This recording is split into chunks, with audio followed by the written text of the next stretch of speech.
Hello, Jassie. Today's Monday.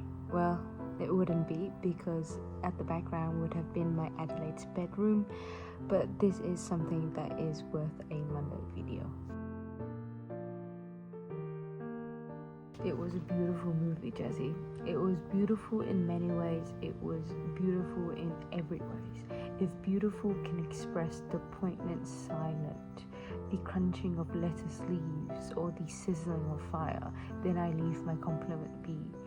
But if it doesn't, then beautiful is an understatement. When was the last time that we truly sit and listen to the music of nature, the normalcy of life? I say it all the time, but then I sit through this film, this story that is almost like 24 years in very short hours, and I see all these choreographed, those subconsciously movements of these characters that flow into one person. And you would love this movie, Jassie, so much. This entire movie, and I don't stress this lightly, is about cooking. Entirely. Soulful, artistic cooking.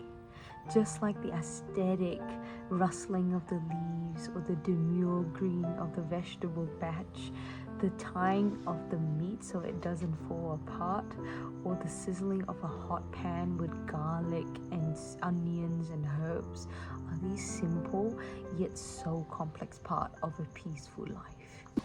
I'm gonna be honest with you, I was very frustrated with the things that were going around me while I was watching the movie. People were walking past us because we didn't really get a good seat. I was so scared that I was going to lose this sacred feeling of love and appreciation for such quietness and quaint-like and painting-like life, but nothing could take away my enjoyment for such masterful craft.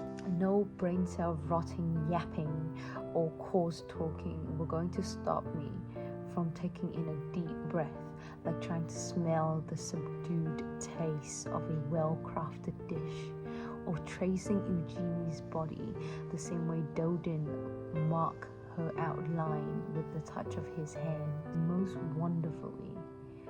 Don't you just have so much joy watching talented people do their work? No sense of ego, which, by the way, after the last few months, is so overwhelming that I was drowned by it and I thought that it was inherent. But no ego, no statement, debates, arguments, just pure conversation, the conveying and of passed down knowledge like an art. I would have had equal thrill watching a cabinet maker chip down on his woods, or the dip of a writer's pen in ink every time he writes. Can't deny, of course, that the French have a special elegance with cooking and their languages that has been reserved in cinema. It was only halfway through thinking about this movie in While We Are Apart format that I realized I might have wanted to keep this treasure a secret. And then I kept wondering why I had wanted to tell you this secret of mine, beyond the fact that I had lived a wonderful 3 years telling you every single secret. I think it's because the heart of it all, it's a love story, a mature love story of not just intimacy, but companionship, of time and timeless understanding.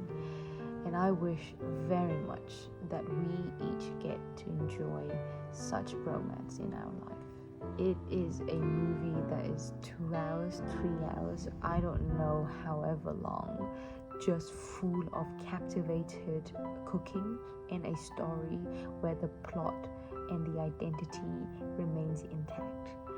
I highly recommend you watch this, but I warn you that it must be in a time when you're ready to enjoy and relax, and far away from the busy life and the chaotic parents and the chaotic friends.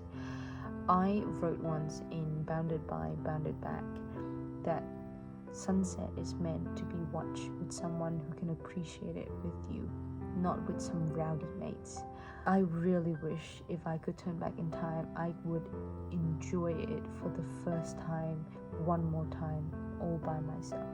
Or if I'm right about you, then I would have loved watching this movie with you. I'll see you on Friday.